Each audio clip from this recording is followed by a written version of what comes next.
মৰমৰ ছাত্ৰ-ছাত্ৰীসকল প্ৰথমতে সকলোকে আমাৰ ইউটিউব চেনেললৈ স্বাগতম জনাইছোঁ আৰু আজি আমি এই ভিডিঅ'টোত HSLC 2025ৰ কাৰণে ইম্পৰ্টেণ্ট হোৱাকৈ কেইটামান আমি MCQ আলোচনা কৰিম আৰু ইয়াৰ আগতে আমি এটা ভিডিঅ'ত HSLC 2025ৰ কাৰণে MCQ আমি আলোচনা কৰিছিলোঁ আৰু যদি তোমালোকে সেই ভিডিঅ'টো চোৱা নাই তেন্তে এই ভিডিঅ'টোৰ ডেছক্ৰিপশ্যন বক্সত সেই ভিডিঅ'টোৰ লিংক দি দিম, তোমালৈ গৈ তাতে ক্লিক কৰি চাই ল'ব পাৰিবা। গতিকে আজি আমি আলোচনা কৰিম চেপ্টাৰ 13ৰ যিটো পৃষ্ঠকালি আৰু আয়তন নামৰ যিটো চেপ্টাৰ আছে সেই চেপ্টাৰটোৰ আমি ইম্পৰ্টেণ্ট MCQখিনি আলোচনা কৰিম। আৰু যদি ভিডিঅ'টো আৰু এই চেনেলটো যদি তোমালোকে নতুনকৈ চাই আছা তেন্তে অনুগ্ৰহ কৰি চেনেলটো ছাবস্ক্ৰাইব কৰি ল'বা আৰু লগতে থকা নটিফিকেশ্যন বেলটো টিপি ৰাখিবলৈ নাপাহৰিবা, যাতে আমি আপলোড কৰা সকলো ধৰণৰ এডুকেশ্যনেল ভিডিঅ'ৰ নটিফিকেশ্যন তোমালোকে লাভ কৰা। আৰু যিসকলে আমাৰ চেনেলটো ছাবস্ক্ৰাইব কৰি আহিছে তেওঁলোকলৈ অশেষ ধন্যবাদ। গতিকে আজি আমি পৃষ্ঠকালি আৰু আয়তন নামৰ যিটো চেপ্টাৰ আছে সেই চেপ্টাৰটোৰ এটা খুব ইম্পৰ্টেণ্ট চেপ্টাৰ, গতিকে এই চেপ্টাৰটোৰ আমি MCQখিনি আলোচনা কৰিম। ইম্পৰ্টেণ্ট যিখিনি সাম্ভাব্য HSLC 2025ৰ কাৰণে 2024 আৰু 5ৰ কাৰণে যিখিনি ইম্পৰ্টেণ্ট হ'ব সেইখিনিহে আমি আলোচনা কৰিম। গতিকে ইয়াতে আমি প্ৰিভিয়াছ ইয়েৰত অহা যিখিনি MCQ প্ৰথমতে সেইখিনি MCQ আমি চাই লওঁ, সেইখিনিও ইম্পৰ্টেণ্ট হ'ব। ইয়াতে দিয়া আছে, এইটো 2015ত আহিছিলে HSLC। 6 চেণ্টিমিটাৰ, 8 চেণ্টিমিটাৰ, 10 চেণ্টিমিটাৰ ব্যাসাৰ্ধৰ তিনিটা ধাতুৰ গোলক গলাই এটা নতুন গোলক তৈয়াৰ কৰা হ'ল। নতুন গোলকটোৰ ব্যাসাৰ্ধ কিমান হ'ব এইটো সুধিছে আমাক। তিনিটা গোলক আছে। 1 নম্বৰ কুৱেশ্যনটো আমাক কি দিয়া আছে? 1 নম্বৰ কুৱেশ্যনটো আমাৰ দিয়া আছে যে তিনিটা গোলক আছে, এনেধৰণৰ তিনিটা গোলক আছে আৰু এই গোলক কেইটাৰ, আৰু গোলক মানে আমি জানো যে গোলকটো কেনেধৰণৰ, যেনে ফুটবলটো তোমালোকে দেখিছা, সেই ফুটবল আকৃতিৰ গোলকটো ফুটবল আকৃতিৰ গোলক মানে হ'ল সেইটো ফুটবলটোৰ দৰে। গতিকে এনেধৰণৰ তিনিটা গোলক আছে আৰু গোলকটোৰ এটা ব্যাসাৰ্ধ থাকিব, যেনেকৈ বৃত্তৰ এটা ব্যাসাৰ্ধ থাকে। গতিকে তেনেধৰণে গোলকৰো একোটা ব্যাসাৰ্ধ থাকিব। গতিকে প্ৰথমটোৰ ব্যাসাৰ্ধ কিমান? 6 চেণ্টিমিটাৰ। এইটো আমি R1 বুলি ধৰিলোঁ। R1 মানে প্ৰথম গোলকটোৰ ব্যাসাৰ্ধ। তাৰপৰা দ্বিতীয় গোলকটোৰ ব্যাসাৰ্ধ আমি R2 বুলি ধৰিলোঁ। তৃতীয় গোলকটোৰ ব্যাসাৰ্ধ আমি R3 বুলি ধৰিলোঁ। গতিকে R2ৰ মান দিয়া আছে 8 চেণ্টিমিটাৰ, তাৰপিছত 10 চেণ্টিমিটাৰ দিয়া আছে R3ৰ মান। গতিকে এই গোলককেইটা কি কৰা হৈছে, আকৌ গোটেইকেইটা একলগ কৰা হৈছে, মানে গলাই দিয়া হৈছে। গলাই পেলাই এটা কি কৰা হৈছে, নতুন ডাঙৰ গোলক এটা তৈয়াৰ কৰা হৈছে। আমি আৰু এই গোলকটোৰ আমি ধৰিলোঁ ব্যাসাৰ্ধ কেপিটেল R। এতিয়া ইয়াতে কি হ'ব চোৱা, ইয়াৰ তিনিটাৰ যিটো আয়তন, এই তিনিটা যদি আমি আয়তন যোগ কৰোঁ তেতিয়া ডাঙৰ গোলকটোৰ আয়তন পাম। যিহেতু ইয়াতে আয়তনটো চেঞ্জ নহয়। আয়তন মানে কি বুজি পাইছানে? আয়তন মানে হ'ল মানে এই গোলকটোৰ আয়তন মানে আমি কি বুজিম, গোলকটোত সোমাই থকা পদাৰ্থৰ যিটো পৰিমাণ সেইটোকে আমি আয়তন বুলি ক'ম। গতিকে এই পদাৰ্থৰ পৰিমাণটো তিনিটা গলাই পেলাই যিটো আমাৰ নতুন গোলকটো পাম, গতিকে এই নতুন গোলকটোৰ যিটো পদাৰ্থৰ পৰিমাণ এই তিনিটাত নিহিত থকা পদাৰ্থৰ পৰিমাণৰ লগত সমষ্টিৰ লগত একে হ'ব। গতিকে আমাৰ এই তিনিটাৰ আয়তনকেইটা আমি যোগ কৰিলে ডাঙৰ গোলকটোৰ আয়তন পাম। গতিকে আমি সেই তেনেধৰণে আমি অংকটো কৰিব লাগিব। গতিকে আমি কি কৰিম, আৰু গোলকৰ আয়তনৰ সূত্ৰ কি?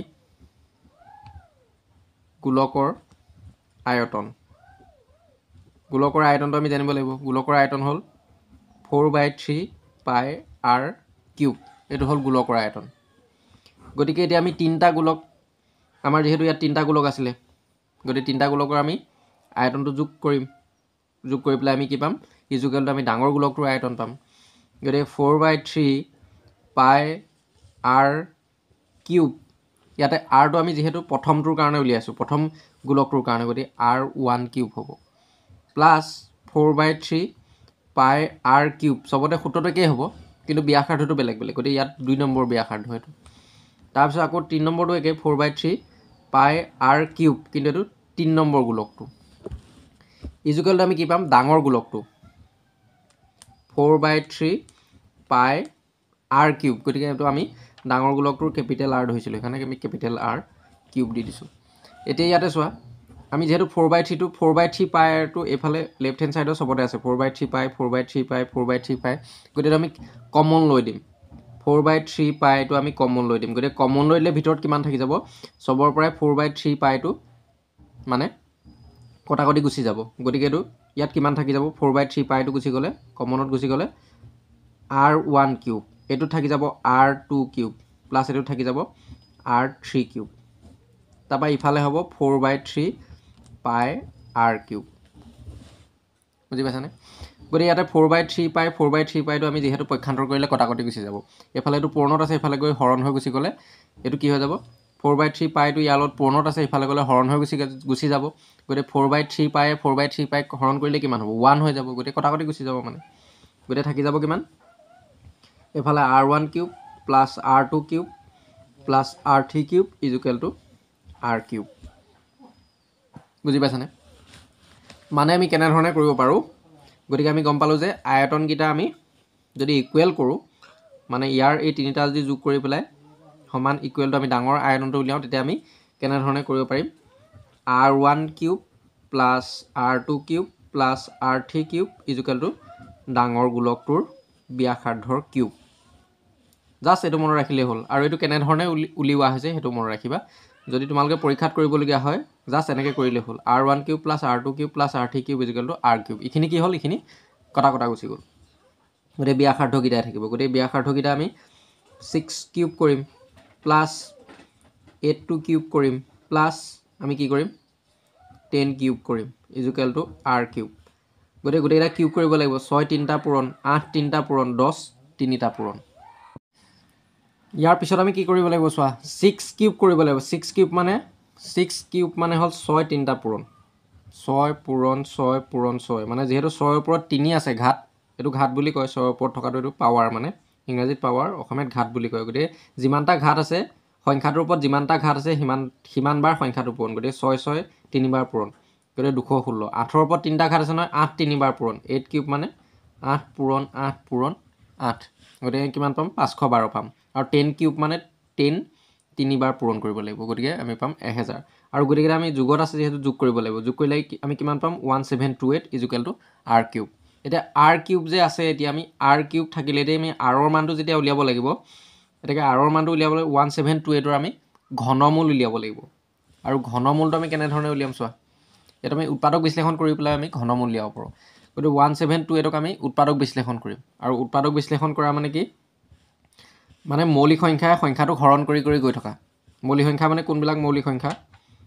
সংখ্যা কোনবিলাক যিবিলাক সংখ্যাৰ উৎপাদক কেৱল দুটা উৎপাদক মানে কি মানে সংখ্যাটো হৰণ যোৱা সংখ্যা কেটাকে উৎপাদক বুলি কয় যেনে 2 3 5 7 এইবিলাক হল মৌলিক সংখ্যা 5 7 9 টো নহব 9 টো উৎপাদক তিনিটা দুটাহে হ'ব লাগিব দুটাতকে বেছি হলেও নহব কম হলেও নহব 9 টো কি কাৰণে নহয় 9 টো উৎপাদক তিনটা যেহেতু একে হৰণ যায় নক 3 এ হৰণ যায় আকৌ নক 9 এ হৰণ যায় গতি ইয়া উৎপাদক তিনটা মানে হৰণ যোৱা সংখ্যা কেটাকে আমি উৎপাদক বুলি কওঁ গতি 2 3 5 7 11 13 17 19 23 এইবিলাক হল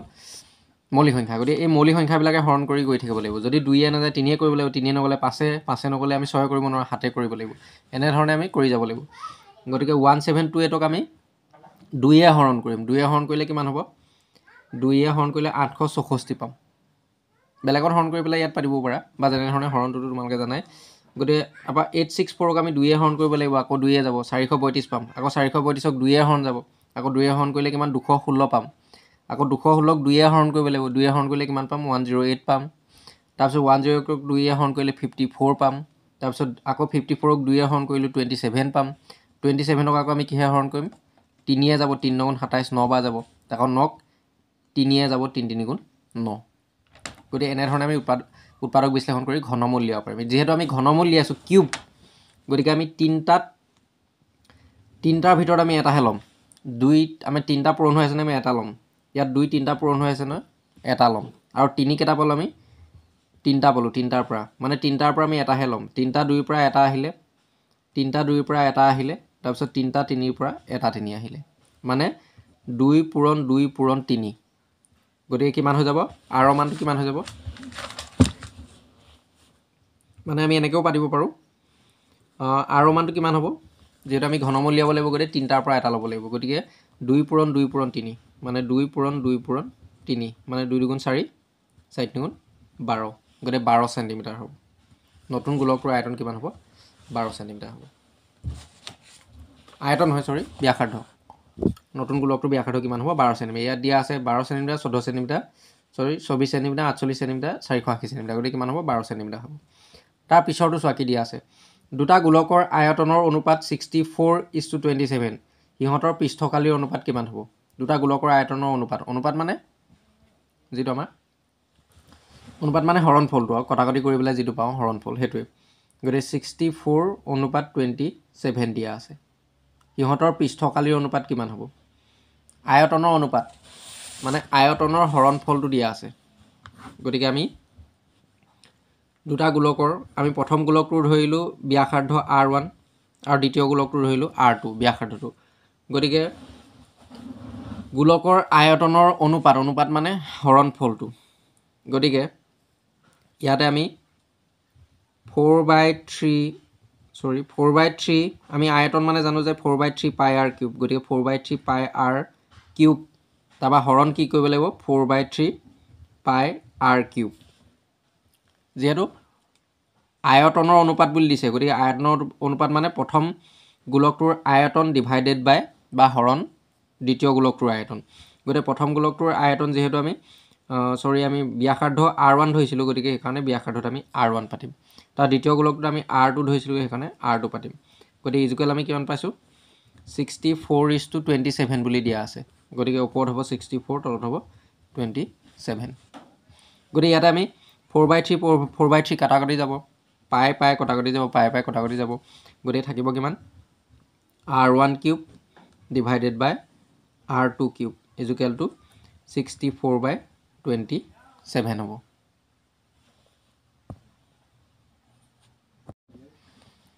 গতিকে ইয়াতে আমাৰ কিউব পাইছো গতিকে ইয়াতে আমি এই 64 ৰ ঘনমূল লিয়াব লাগিব গতিকে 64 ৰ ঘনমূল 27 ৰ ঘনমূল তেতিয়া কিউব গিটা উঠি গুচি যাব গতিকে 64 ৰ ঘনমূল কি হ'ব মানে কি তিনিটা একে সংখ্যা পূৰণ কৰিলে আমি 64 পাম বা আগৰ ধৰণে আমি এনে ধৰণে কৰিব পাৰো 64 ক আমি এনে ধৰণে মৌলিক উৎপাদক বিশ্লেষণ কৰিব পাৰো বা আমি যেহেতু আমি জানো যে 4 পূৰণ 4 পূৰণ 4 কৰিলে আমি 64 পাম 4 পূৰণ 4 সেকন্ড 4 হলং 64 মানে 4 তিনিবাৰ পূৰণ কৰিলে আমি 64 পাম গতিকে 64 ৰ ঘনমূল আমি 4 বুলি পাতিব পাৰো বা যদি আমি ডাঙৰ মানে নজনা সংখ্যা হয় তেতিয়া আমি এনে ধৰণে উলিয়াই ল'ব পাৰো মৌলিক উৎপাদক বিশ্লেষণ কৰি অথনি নিচিনাকে 2 3 গুণ 6 2 2 গুণ 4 তাবা 2 হলং 32 2 8 গুণ 16 2 4 8 2 2 গতিকে ইয়াতে কি হ'ব তিনিটাৰ পৰা আমি এটা ল'ব লাগিব গতিকে তিনিটাৰ পৰা এটা ল'ব লাগিব গতিকে আমি 2 3টা আছে গতিকে তাৰ পৰা আমি এটা ললো তাৰ পিছত তলত 2 3টা আছে আমি এটা ললো 2 2 গুণ 4 গতিকে আমি গম পালো যে কিমান হ'ব ঘনমূল 4 গতিকে ইয়াতে R1 ইকুৱেল টু কিমান হৈ যাব ইফালে 4 তাৰ পিছত R2 ইকুৱেল মানে R1 বাই R2 ইকুৱেল মানে ইফালে 27 ৰ ঘনমূল লিয়াব লাগিব 27 ৰ ঘনমূল কিমান হ'ব 3 হ'ব যেহেতু 27 ডিভাইডেড বাই 3 3 9 গুণ 27 3 3 গতিকে 3 তিনিবাৰ পূৰণ হৈ আছে গতিকে এবাৰ আহিব বুজি পাইছানে মানে ইয়াতে যেটো কিউব আছে কিউবটো উঠাবৰ কাৰণে ইয়াৰ আমি ঘনমূল ল'ব লাগিব গতিকে ঘনমূল কেনে ধৰণে ল'ব লাগিব এনে ধৰণে মৌলিক উৎপাদক বিশ্লেষণ কৰি আমি তিনটাৰ পৰা এটা ল'লে হ'ল তাৰ পিছত যিকিটা থাকে তিনটাৰ পৰা এটা লৈ লাষ্টত পূৰণ কৰি দিলে হ'ল গতিকে R1 বাই R2 মানটো কিমান পালো মানে ব্যাসাৰ্ধ দুটাৰ অনুপাত আমি 4/3 পালো বা 4:3 পালো এতিয়া আমাক কি দিয়ে উলিয়াব দিছে সিহঁতৰ পৃষ্ঠকালীৰ অনুপাত উলিয়াব দিছে গোলক কেটাৰ পৃষ্ঠকালীৰ অনুপাত উলিয়াব দিছে গতে পৃষ্ঠকালীৰ অনুপাতটো আমি কেনে ধৰণে উলিয়াম গতে পৃষ্ঠকালীৰ অনুপাতটো উলিয়াবৰ কাৰণে আমি কি কৰিব লাগিব চোৱা ইয়াতে আমি পৃষ্ঠকালীৰ অনুপাতটো আমি উলিয়াবৰ কাৰণে কি কৰিব লাগিব পৃষ্ঠকালীৰ যেটো সূত্ৰ আমি সেই সূত্ৰ দুটা পাতিব লাগিব গতিকে মানে পৃষ্ঠকালী কিটা আমি প্ৰথম গোলকৰ পৃষ্ঠকালী ডিভাইডেড বাই দ্বিতীয় গোলকৰ পৃষ্ঠকালী গতিকে পৃষ্ঠকালীৰ সূত্ৰটো কি 4 পাই r স্কয়াৰ মই ৰাখিব 4 পাই r স্কয়াৰ পৃষ্ঠকালীৰ গোলকৰ পৃষ্ঠকালীৰ সূত্ৰ হ'ল 4 পাই r স্কয়াৰ ডিভাইডেড বাই 4 পাই r স্কয়াৰ আৰু যেহেতু প্ৰথম গোলকটোৰ r1 ধৰিছিলো গতিকে r1 স্কয়াৰ দ্বিতীয় গোলকটোৰ কিমান হ'ব R2 ধৰিছিলোঁ, গতিকে R2 স্কোৱাৰ। গতিকে ইয়াতে আমি এইটো মানটো উলিয়াব লাগিব। গতিকে 4 4 কটা গ'ল, পাই কটাকটি যাব। গতিকে কিমান থাকিব? R1 square divided by R2 square হ'ব। গতিকে দুইটা স্কোৱাৰ হৈ আছে, মানে আমি এনেধৰণে লিখিব পাৰোঁ R1 বাই R2 দুইটা হোল স্কোৱাৰ। আমি এনেধৰণে স্কোৱাৰটো আমি কমন লৈ পেলাই হোল স্কোৱাৰ কৰিব পাৰোঁ। গতিকে R1 বাই R2ৰ মানটো আমি কিমান পাইছিলোঁ আগৰ, যিহেতু আমি আগত পাই আহিছিলোঁ। গতিকে আগত কিমান পাইছিলোঁ? 4/3 পাইছিলোঁ। গতিকে 4/3, গতিকে 4/3, গতিকে ইয়াতে আমি পাতি দিব লাগিব 4/3, যিহেতু আমি R1 বাই R2 মানটো 4/3 পাইছিলোঁ। গতিকে এইটো স্কোৱাৰ হৈ আছে। স্কোৱাৰ মানে আমি গম পাইছোঁ যে কি দুবাৰ পূৰণ মানে। গতিকে 4 4 দুবাৰ পূৰণ, 4 স্কোৱাৰ মানে 4টো দুবাৰ পূৰণ 16 হৈ যাব, আৰু 3টো দুবাৰ পূৰণ কৰিলে 9 হৈ যাব। মানে 4 স্কোৱাৰ মানে 4 × 4, আৰু 3 স্কোৱাৰ মানে তলত 3 স্কোৱাৰ, যিহেতু হোল স্কোৱাৰ হৈছে দুটাতে স্কোৱাৰটো আহিব 3 × 3 মানে 9 হৈ যাব। গতিকে 16/9 হ'ব। বা আমি লিখিব পাৰোঁ এইটো অনুপাতত লিখিলে 16:9 অনুপাতটো। গতিকে কিমান হ'ব?